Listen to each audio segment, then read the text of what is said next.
Welcome to USA Global TV and Radio, where our mission is to provide education, entertainment, hope, and inspiration. USA Global TV and Radio connects you with experts and audiences all around the world every single day to help you succeed in business and to live a richer life. Visit us at usaglobaltv.com to learn about career and life-changing training and mentoring programs like the Listening Mentor. Subscribe to our newsletter to stay informed about our special programs and offers. Discover how you can become a guest on one of our shows or a host or producer of a USA Global TV and Radio show of your very own. That's USA Global TV and Radio, where the doctor is always in.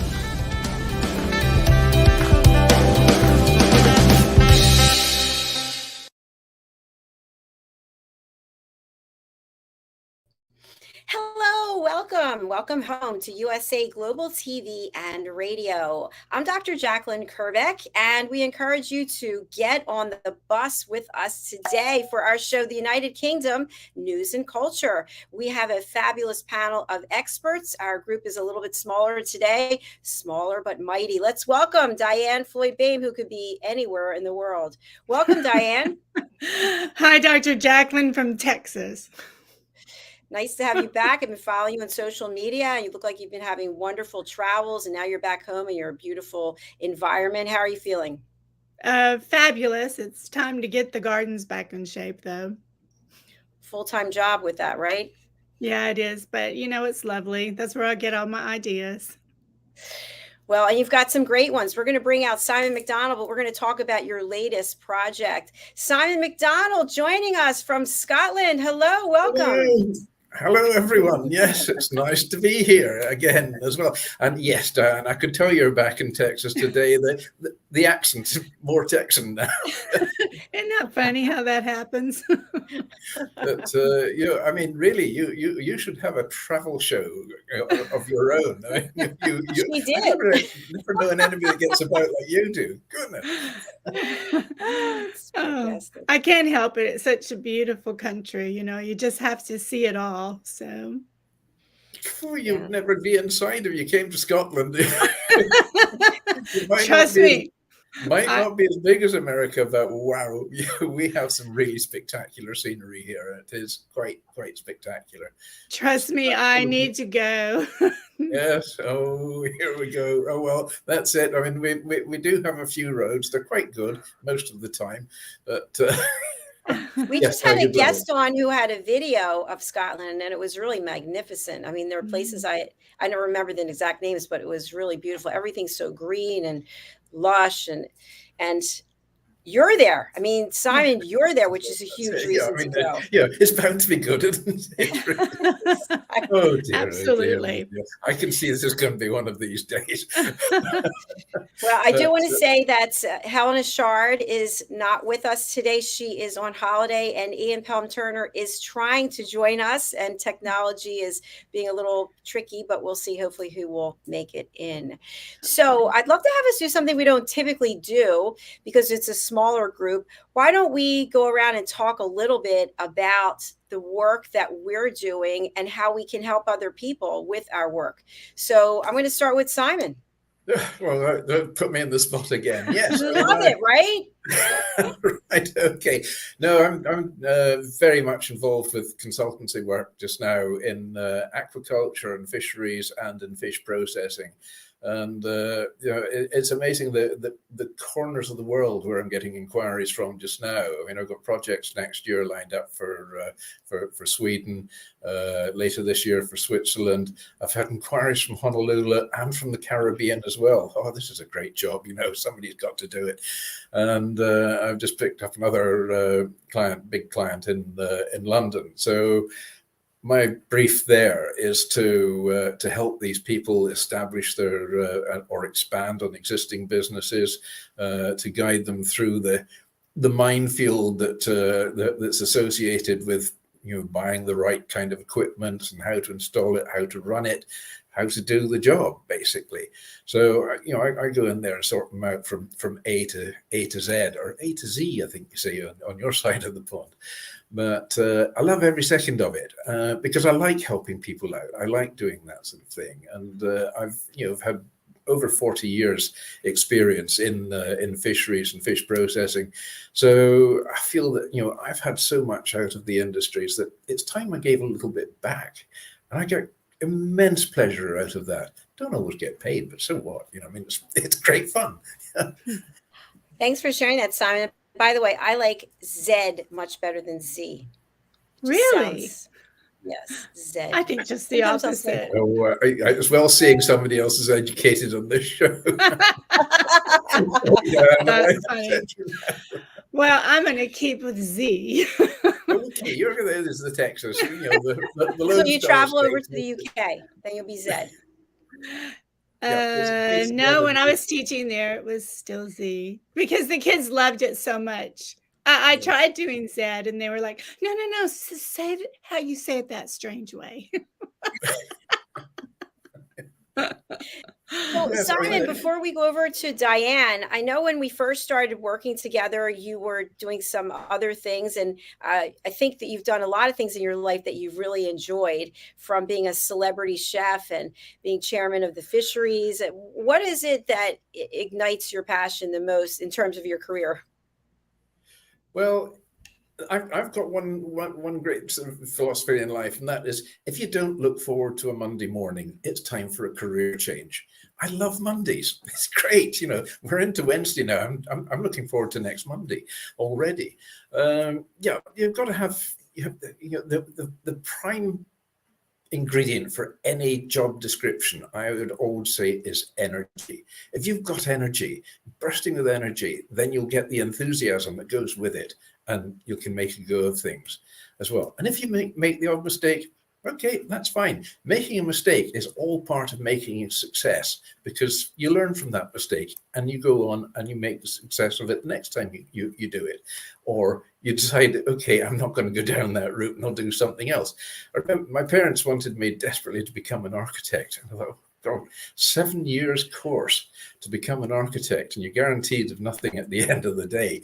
But when you're a teenager, the thought of 7 years is like a life sentence. So it really is. I mean, you think back about those days. But we've got a lot of architectural history in the family, I suppose. My great grandfather was Sir William Baird, and he designed the St Andrew's House, which is the seat of government in Scotland. So, and he designed several other very important buildings in Edinburgh as well. But St Andrew's House was his real big one. And it's ironical now that I actually do a lot of work in that building and work considerably with Scottish government. So it's sort of going round a bit. But he was quite an extraordinary character in Edinburgh.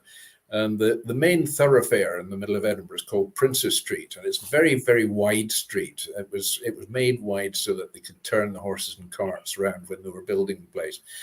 And it is a main thoroughfare, and if that gets clogged up, Edinburgh grinds to a halt. Well, his wedding procession, they closed off Princes Street to allow the wedding procession to go through, and his bride's dress was a gift from the city of New York. So there's another link to your side of the pond. So yes, my folks wanted me to become an architect. I love drawing and painting and so on. I even illustrated my own book, which one of these years will get published, I hope. But it's architecture. Yeah, I went through the rudiments of it and so on. I have designed 1-2 bits and pieces here and there, but no, 7 years course at that age, you think absolutely no way. So I've always been, I suppose, entrepreneurial in many ways. I've sort of tried various different things. I was even on the folk scene for a while, and singing at one stage with Billy Connolly, of all people, before he really hit the big time. So I sort of lost out there a bit, I suppose. But it was interesting. But the sea has always been a passion of mine. I've sailed in yachts and raced yachts since the age of 4. I didn't race at the age of 4. First race was at the age of 12. And the second race I did, I won it. So I got really enthused about that as well. I've been passionate about sailing ever since. So that is a great thing as well for leveling the mind and clearing your mind of all the other problems you've got of the day and focusing on something that is is actually sort of life-threatening at times if you get in some really bad situations and bad weather. But I've always had a great passion for the sea, and I've always lived within spitting distance of the sea virtually as well as I do today. Wow, I just learned so much about you. That was fascinating. Absolutely fascinating. And the whole sailing, I mean, of course you can't think about anything else because you're always having to put the sail up, change it. I mean, it's like, it's hard work. It's very hard work. I mean, I remember, going to see a doctor one day, and he said, what do you do for exercise? And I said, well, I sail. He said, no. I mean, what do you do for exercise? I sail. He says, that's not exercise. Well, look, I'll tell you what, Monday night, I've got, of course, Monday's coming back again. Monday night, we've got a big yacht race on down at Loch Harbour Yacht Club. I'm needing an extra crew. Will you come along? And he says, well, lovely. Okay, he came along. Well, the end of the night, this very bedraggled doctor, who at that stage, I don't think he could even remember his own name, so turned around and said, I take back everything I said about lack of exercise that you do. So the yacht racing is the most energetic thing ever. Okay, the yacht which I had 2 ex-Olympic Solings, and they're very, very technical boats and very energetic boats. So I really chucked him in at the deep end without chucking him in. But I don't think he's ever made the mistake of ever sort of thinking that somebody hasn't taken exercise if they mention the word sailing. Do you have to have really good balance to be a yachtsman or a sailor? Yeah, I think I was probably dropped my head at birth and went sideways ever since, and it made me a really good sailor, it's not just your own balance, it's the boat's balance that you need to consider as well, and your crew's balance too. So it all sort of comes together. You see a boat rolling about in the water. When you're under sail, the boat doesn't really roll because the wind is pressing your sails, and it's over at an angle like that, and people worry, says, is it not going to actually capsize? The chances of that happening are pretty remote because the wind hits the sail like that, it pushes it over, and then it spills out the top of it. So you're not going to have the problem of the boat if it's a big keel boat capsizing. It rarely happens. If it does, well, you shouldn't be out there anyway. But it's an incredible sport, and very much an international sport. And I've raced my boats internationally as well. I've done a lot of racing with the European Championships and British Championships and so on. I was unfortunate; I just couldn't make it to the World Championships, which were actually in Boston one year, and I was dying to go over to do that one, but I couldn't make it, unfortunately. But there was somebody else from our yacht club did go over and actually managed to sink his boat. So it got a little bit drafty. In fact, it wasn't even his boat. He borrowed a boat, but he brought his own sails. So they're lying at the bottom of Boston Harbor somewhere. It got a little bit drafty that day. Are you still sailing? Well, I've had a knee replacement operation just not so very long ago, 7-8 weeks ago now. So I can't sail at the moment. It's just a little bit too much at this stage. But I was just actually talking to somebody today and saying, I'm really desperately keen to get back out in the water again. So it won't be long. I'll be there. Boats have motors too. Yes. DIANN, what? I just thought I'd throw it out there to save your knee. Yeah, it's called a sewing machine. But I mean, I find even a powerboat, I'd make it exciting somehow. But wow. Yes, engines, sewing machines, well, that's only if you run totally out of wind or you break the mast or something like that, and you've got to motor home. But no, I love sailing, and there's, it's exciting. it's energetic, but there's a peacefulness about it as well, because when you're there, there's no engine noise. You've just got the boat going through the water.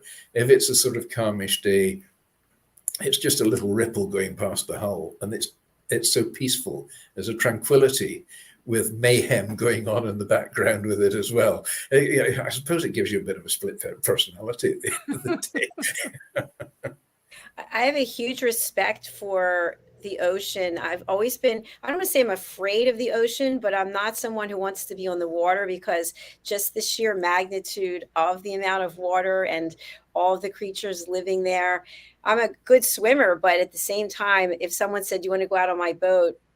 As long as it's going to be docked, I'm in for that. Well, I mean, I've had my share of rough water, because, I mean, many years ago, I decided that rather than becoming an architect, I was going to make the sea my career.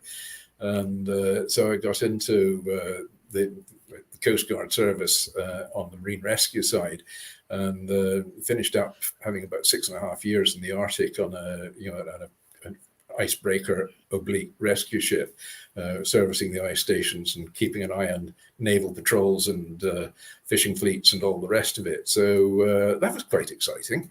Required a bit of energy, because you get into a good Arctic storm, believe me, you've got to hang on to whatever you can hang on to and just hope it's still going to stay the right way up. So I had quite an interesting time with that. Then came ashore and still had to keep my feet wet, so that was it. Triangular bits of cloth with a big stick coming out the deck seemed much more favorable than having bows that crunch through big icebergs. Absolutely. It's a whole other world. And again, I really respect it. So I enjoyed it though. It had its moments, and it gets, up there and you're out, mid North Atlantic, it gets a bit scary at times. And if you don't get scared of it, then really, it shows you haven't got the full respect for the sea that you should have. And that's the key to survival, having respect for the sea, because it's a lot more powerful than you are. And it's a lot more unpredictable than even I am. So it's, the sea is a great place, but it can be a really bad enemy as well. Well said. Yes, well said. And our friend Ian Pelham-Turner is not able to join. He's still trying. He's letting me know he's out there. Hi, Ian. We hope you can join us. I'm sorry, Ian. You're not going to get any smoked salmon today, boy. So we're going to go over to Simon for any news and updates. But first, let's go over to DIANN. DIANN, I know that you have an exciting announcement that's not going to be the full announcement, but what's going on with DIANN? Thank you, Dr. Jacalyn. It's very exciting. So Boomer, the Curious Bunny, is in pre-order now, and you can order it now, and it comes out in the e-format tomorrow. So I'm just really thrilled about it. And then paperback and hardback will follow right afterwards. And the Curious Bunny is just really adorable. It's all about a bunny, obviously, who's very curious, but the purpose of the book is to inspire people to embrace their imagination and be curious about things. And I came up with the idea by playing with my grandson one day. And so before I knew it, Boomer was born.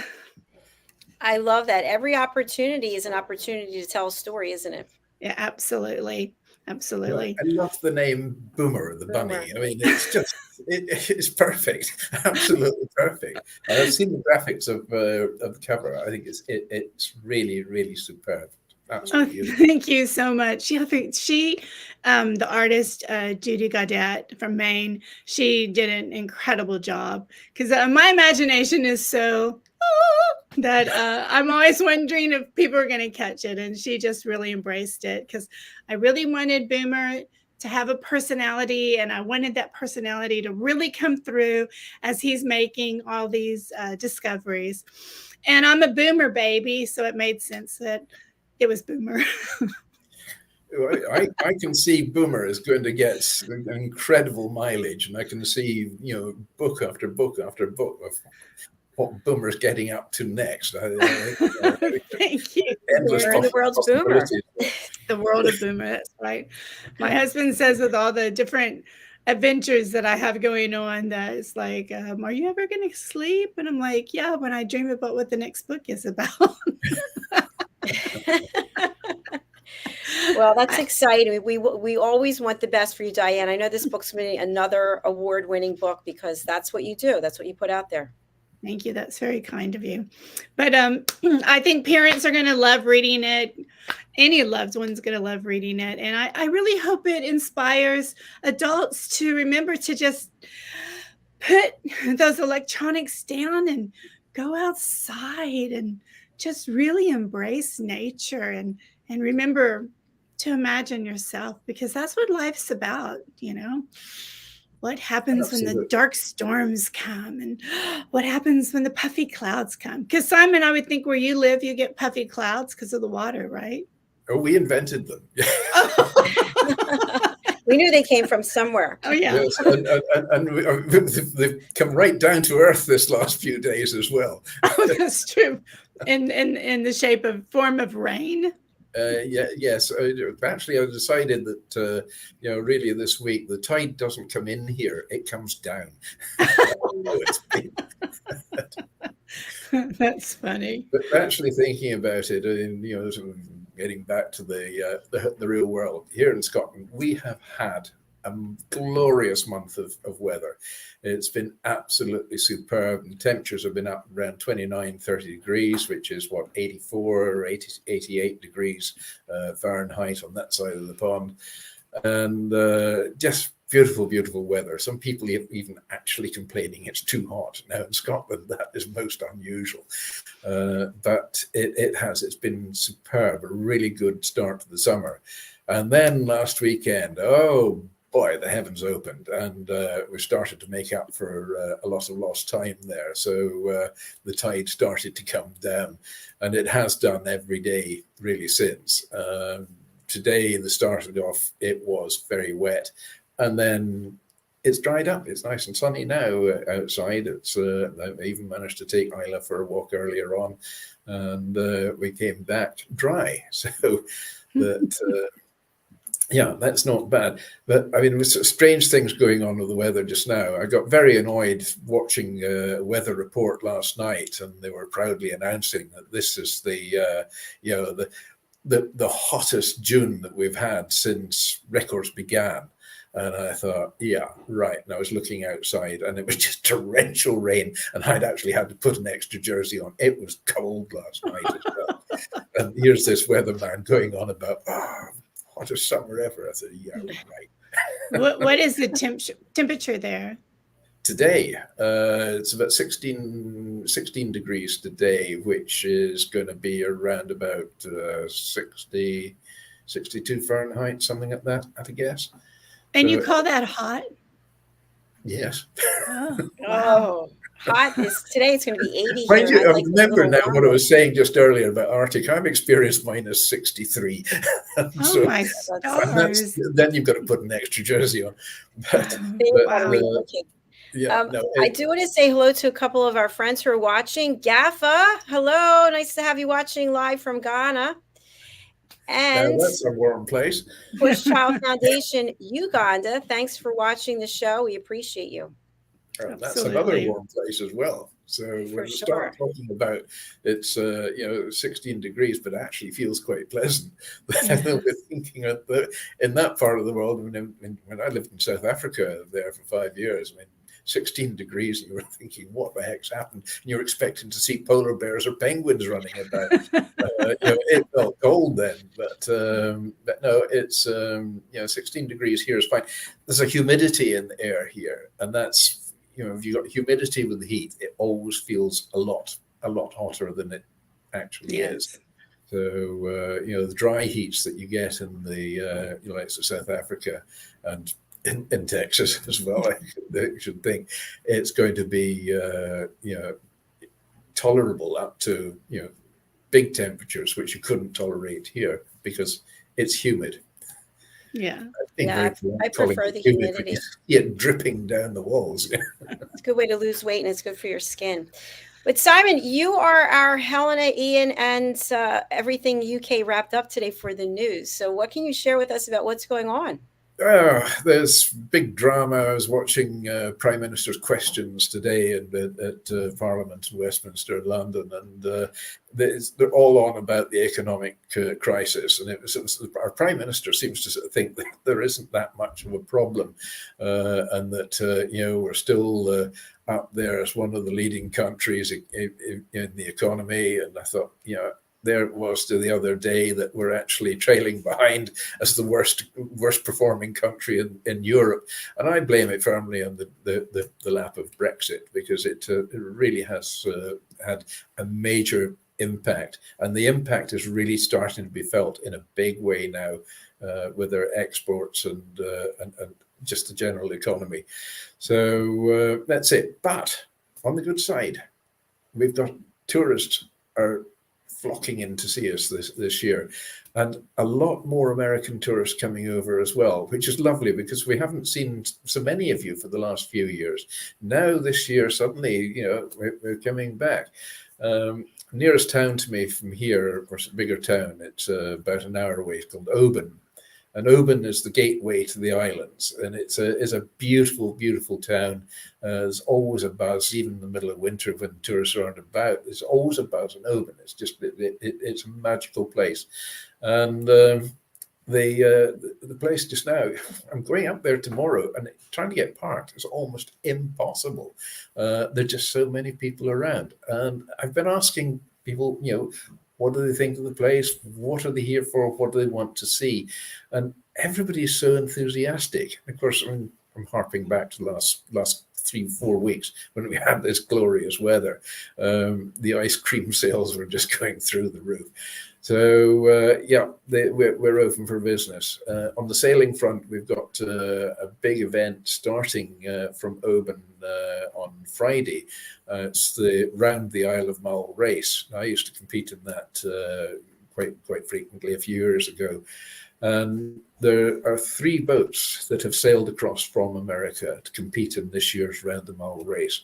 So it's becoming quite an international event, and it's lovely to see the Stars and Stripes flying out in the Sound of Mull. It's it's incredible. It's really nice to see that. So people are enjoying it. They're enjoying the weather, in spite of the economy. I think because of the economy and the state it is just now, people are getting a good deal for coming from overseas. And I notice with cars driving around, the registration numbers, we've got a lot of French, a lot of Germans, Italians, Swiss, and Dutch in particular as well. So, it shows we really are open for business. So that's it. The Royal Highland Show was on in Edinburgh just last weekend as well. The Royal Highland Show is one of the biggest agricultural shows and hospitality events in the UK. It's a massive, great showground event. It runs over 3 days, and the world and their auntie are there, including Her Royal Highness Princess Anne as well, who comes there every year without fail. She used to compete with her horse at the Royal Highland Show, but now she comes and she opens the show every year as well, and she's very enthusiastic about the show. It's a great showcase for Scotland, for its country pursuits, and on the agricultural side as well. So it covers everything from horses to sheep to cattle. Our famous Highland cows there as well, with their shaggy coats. It's a great all-round family show. That one goes on 3 days. Later on in August, beginning of August, we've got the world famous Edinburgh military tattoo, which is always in the forecourt of Edinburgh Castle, and that again is a phenomenal international event. And it's rated as one of the greatest shows on earth. It sounds like an old circus saying, isn't it? But the Edinburgh military tattoo is really spectacular, and it's always in the evening at night. The lighting of it is just so dramatic. It's incredible. So Scotland is open, and I believe London's open as well. It is. The greatest show on earth. I love that. Yes. Yes. Oh, it really is. It's just, it's jaw-dropping. And I haven't been to it myself for a few years. The atmosphere when you're there is quite spectacular, but it can be seen on television. And I always feel that when you're watching it on television, you're actually seeing an awful lot more, and you're getting close-ups and so on. So you see the action, you really see what's going on. But if you're sort of way up in the gods and the seats that up at the back, you're a long way down. You're sort of peering down at the binoculars and so on to see what's happening. But you're soaking up this incredible atmosphere. And Edinburgh is a place of amazing atmosphere. Edinburgh's Scotland's biggest village. It's a sort of village idea, village mentality almost. If you want to ask somebody the time, you've probably got to ask half a dozen people before you find someone that speaks English. But it's a very international city. But it's an incredibly historic city as well. And Edinburgh has got a new town. Now, Edinburgh New Town is actually dates back to Georgian days, and we were talking about 1750s thereabouts. And that's our new town. That's your new town. You want to see the old town. The thatch roofs. Yes, but it's Edinburgh is an amazing place, and it's actually sort of, it's very special in the respect that it has. Well, it's not quite a mountain, but it's a very large hill in the middle of Edinburgh called Arthur's Seat, with cliffs and so on. People practice climbing on it and falling off it and what have you. And it sort of springs to mind. I remember the first time I landed in Cape Town thinking, looking at Table Mountain, I thought, Edinburgh is very similar, because there in Cape Town, you've got Table Mountain. In Edinburgh, you've got Arthur's Seat. Rio de Janeiro, you've got Sugarloaf Mountain. So there's not many cities in this world that can actually sort of say they've got a mountain right in the middle of the city. Edinburgh's there in amongst them all. There you go. Simon, it sounds magnificent. I'm wondering, I always heard that golf was popular there in Scotland. Is that true? It's the home of golf. We invented golf. I mean, only a Scotsman could come up with the idea of a little ball that's 2 inches wide. And you've got to hit it 500 yards down a field and get it in a little hole that's only 4 inches wide. I mean, it's quite a tough game in that respect. But yes, I mean, there's so many golf courses in Scotland. Donald Trump's got his one at Turnberry, and he's got another one up in Aberdeenshire, and I think he's trying to get another one, but he's coming up against a lot of opposition there. But St Andrews on the east coast of Scotland is the home of golf, and the old course in St Andrews is the one that every golfer aspires to play. And you've got to book that months and months in advance to be able to play around on the old course. But Scotland is the seat and home of golf. So, and St Andrews being the birthplace of the whole sport. So, yes, it's some people describe golf as being a lovely way to ruin a good walk. I do enjoy a round of golf now and again. Well, I enjoy the beginning of it and so on, but by the end of it, the temper's getting a little bit frayed. I always see kids run about the golf course and looking for lost balls and so on. I say, any you find, they are mine, guaranteed. That's it. I remember I played golf in South Africa on a course called Bazula, which is a championship course, an absolutely stunning course. And I remember I smacked one of my balls and it went straight into some bushes and the rough. And I was about to go in after it, and the person I was playing with, he said, "Leave it, don't go in there." And I thought, why? I can actually just about see it. He said, "Yeah, there's a lot of snakes in there as well, and they can see you." So I thought, right, okay. So they got the message. And another ball, and this actually shows how lousy a golfer I am. And I smacked the ball, and it hit cracked off a branch in a tree. And this tree, it just rained monkeys. They came pouring out the tree down. One of them grabbed the ball straight back up the tree again. So that was another ball lost, you know. And I don't think I've lost so many golf balls in one round of golf as I did that particular day.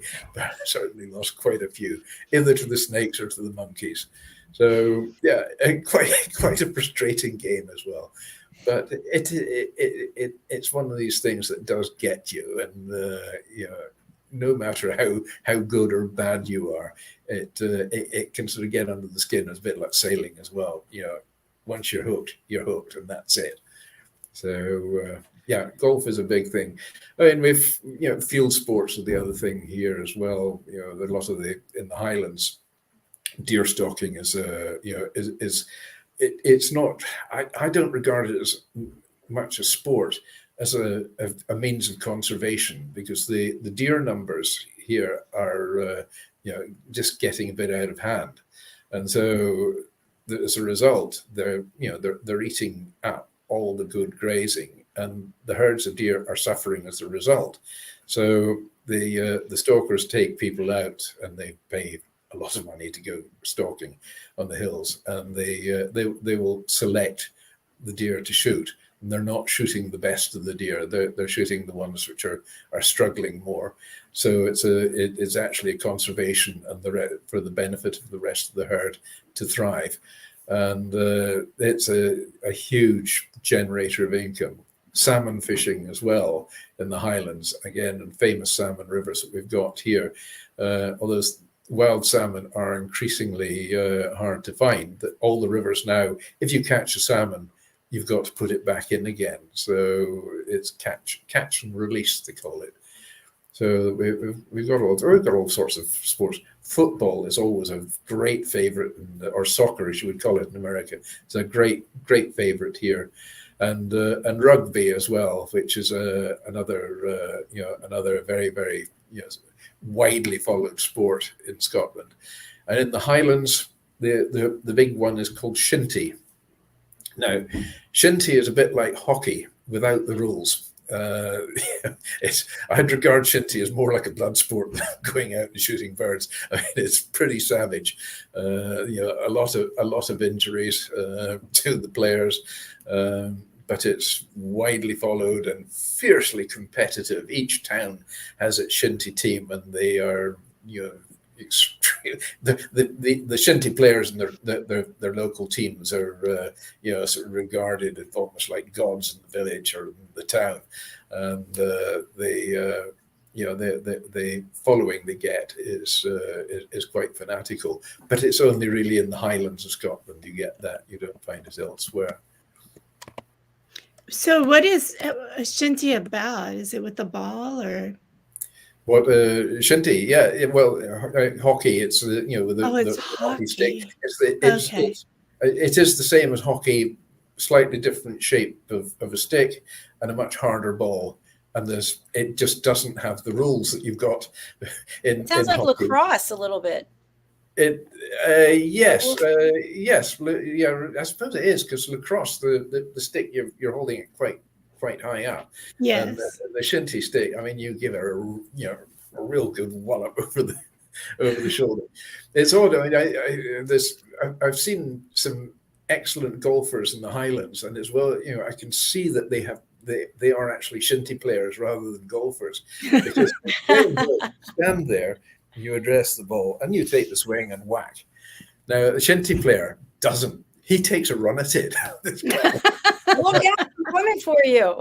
And there's a young lad up in Malig there, and I used to see him out on the golf course on a regular basis, and he was a shinty player, and he could not hit the ball by standing and hitting it the way a golfer would do, but he'll go back 3 paces and take a run at it, whack, and he hits it for miles and very accurately as well. So wow, that's amazing. I have to check that out. Yeah, I wouldn't like to be in the receiving end of that ball when it goes flying. Yeah. Simon, as we close out, I have a question for you. I thought about you last night. We had Chilean sea bass, and we were just talking amongst ourselves in the family about why it's so much more expensive than other fish. Sea bass be farmed from Chile, is it? Yes. Yes, they're farming them in Chile. Sea bass is lovely. I mean, it's a very delicate flesh, and if you get a sort of small sea bass like this, or just about sort of 3/4 of a pound to a pound, the nicest way possible to have that is to encase it in salt, and you mix salt and egg white together, and you need a lot of salt for this, and you make this crust of the salt, quite thick around the whole fish. Stuff the belly of the fish with dill and various different herbs, and then bake it for 15 to 20 minutes and bring it out. Then you crack the crust open, and the fish inside is just absolute heaven. It is so nice that way. Really, really, that is the way to have sea bass. It's a beautiful fish, and it can be quite expensive. But it's well worth it. Yeah, I think it's flesh. It's more meaty. Yes, but it's a very white flesh. And it's just so succulent. It's a very delicate flavor, and so I love it. I absolutely love it. And the sea bass we're getting around here, they're a bit big really to do in that way in the salt crust. Unfortunately, I just prefer the smaller ones for that. But I have salmon a lot as well. I mean, the land of salmon here, and so eating salmon all the time. But just now as well, we've got herring, the big run of herring just now, and that is such a beautiful fish. It's a really rich flavored, oily fish as well. It's incredibly good for you. It's jam packed with omega-3 and omega-6 oils, and wonderful, wonderful fish that a lot of people get a bit fussy about it because of the bones. But if you have it properly filleted out, and the herring fillet, you would say fillet, wouldn't you, rather than fillet? Yeah. So herring fillet, absolutely wonderful. And you just coat it in oatmeal and then pan fry it in a little butter and oil. Absolutely superb. In oatmeal. So not in oats. You actually have to make the oatmeal. Yeah, I don't know. I suppose you'd be able to get oatmeal there, but in the oats that you make porridge with, they tend to be crushed. But the oatmeal is, it's not at the stage of being crushed. It's just before that, so it'd be worth checking it out. Oatmeal is actually quite versatile and can be used in so many things. But it is herring coated in oatmeal. It's just so nice. So what do you put on the herring first? You put olive oil? No, just dip the herring fillet or fillet in the oatmeal. And then you pan fry it in a mixture of butter and oil, and that's it. It's as simple as that. Can you do that with salmon also? With salmon, yeah. Do it with any kind of fish, really. But the salmon, I actually last night, what I did with my salmon, I cut it into little cubes, and I did it in breadcrumbs, and then just pan fried that again, butter and oil, and it was a bit like scampi, which is like prawns and done breadcrumbs, but this is using salmon, much more succulent. It's really nice. I'm coming to your house for dinner. I know, I'm starving, right? How do you get the breadcrumbs to stick to the salmon if you don't dip it in anything? Right. Dip the salmon in or haddock or whatever fish you're going to do. You dip it in flour first. I knew you were going to say that. In switched up egg, and then you put it into the breadcrumbs, and breadcrumbs will stick to it. And it's fine. Wow, that sounds like a winner for tonight, for sure. Yeah, it's very nice, I can assure you.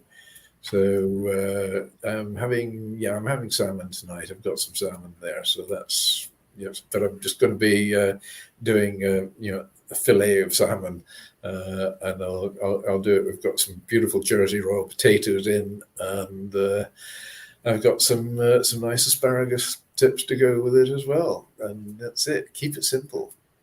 We want you to come back and cook here. Come on. What do I have to do? Beg? Actually, I was thinking about that. I thought, I was almost counting down the seconds to see she's going to turn around. Well, she's going to turn around. I reach out to him all the time about it. You don't even know. But one of these years, I'd love to do that again. Yeah, that was fun. But Dr. Jacalyn, you just live across the pond. So, I mean, why aren't you just hopping on a plane and taking you and your mama over there to the dinner? Yeah, that would be great. Guess who's coming to dinner? Yeah. Well, there's a movie. Yes. We'll bring the green screen and all the lights and everything too. There you go. There you go. We've got lots of greenery here. There's lots of greenery around here. Who needs the screen? That's true. A good sea loch or hill loch in the background. That's it. Beautiful. Well, it's been a lot of fun. Well, you go out the house and instead of turning left, turn right. And you head across as well. One day. I don't know if you'll be cooking on here sooner than I'll be over there, but we'll see. We can make a bet. Yeah, there we go. The listeners, let's make a bet.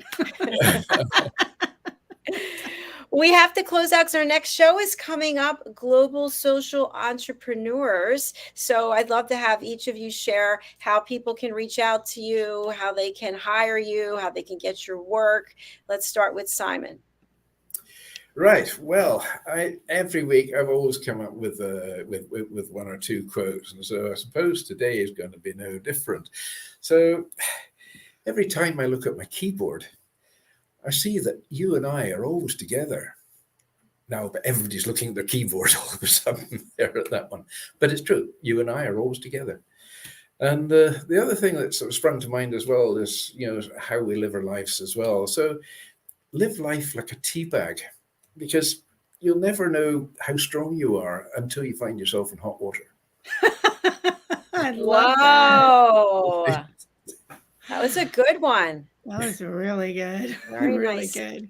And we have Simon's email address. If you'd like to reach out to him, it's his last name, M-A-C. Yes, there we are. It's the bottom of the screen. That way. It's MacDonaldSimon@ymail.com. And it is the letter Y, not gmail.com. It's ymail.com. Have you thought of going with the Gmail? I tried it to see if I could get gmail.com with MacDonald Simon, but I couldn't. Then they wanted numbers and so on after it, and I thought, forget it. And I mean, I get enough confusion as it is just with Ymail without going to Gmail as well. So I thought sense. Just have the one, and that will suffice. There you go. Very good. DIANN Floyd BOEHM. So thank you everyone for listening.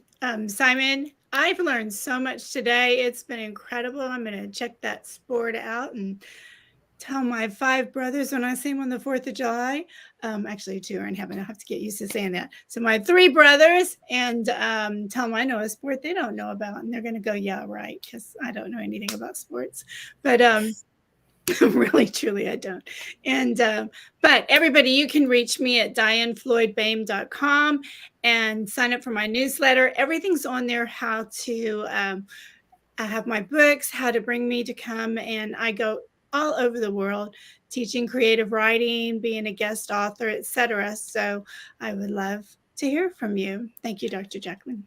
Thanks, DIANN. Your banner was cutting part of your face off, so that's why I was taking it. Oh, no, I'm so glad. So, yeah. So, it's everybody, it's just my name right there, .com, DIANNFloydBOEHM.com. There you go. There you go. Thank you very much, DIANN. You're welcome. Also, I want to thank DIANN Floyd BOEHM for her sponsorship and being a VIP sponsor of USA Global TV and Radio. We're going to close out watching a clip that was put together and celebration of DIANN and all of her work. So please do go and buy her books and reach out to her, reach out to Simon. That's why they're here, people. They want to connect with you. Don't be shy. All right. Thanks for now. We'll be back again next week. Bye, everybody. Bye. Bye. USA Global TV and Radio presents international award-winning author, speaker, educator, DIANN Floyd BOEHM. I want to thank everybody for joining us today on this special edition of the Corner Bookstore, USA Global TV. And we're talking with the co-host of the Corner Bookstore, DIANN Floyd BOEHM today, who is herself an author of many books, not just children's books, but also books for adults. DIANN, welcome to the Corner Books Tour. Everyone should have their own library. Even children should start developing their library and know that what happens in a garden, it grows. And I want their library to grow. And never, ever get rid of a book, because what you might have enjoyed as a child reading and having lovely memories of your parents reading as you get older, you'll grow to cherish those books in another way. My specialty is to help people realize that we are all storytellers, and that if you have this yearning to get this story out, but you don't know how to get started, I want to be the person that you can come to, you can feel comfortable with. I'll learn your personality. We'll just go and have itty bitty baby steps, just like in my book, A Time to Fly. Before you know it, the young new author is ready to fly to and go to super professional coaches. DIANN's books are available now at DIANNFLOYDBOEHM.com. Charlie and the Tire Swing, How It Began. A Time to Fly. A Song of Peace. Rise, a Girl's Struggle for More. Harry the Camel. The Little Girl in the Moon. The Little Girl in the Moon, Moxie and Tycho Town. Moon League Adventures, The Serengeti. And I'm saying, go for it.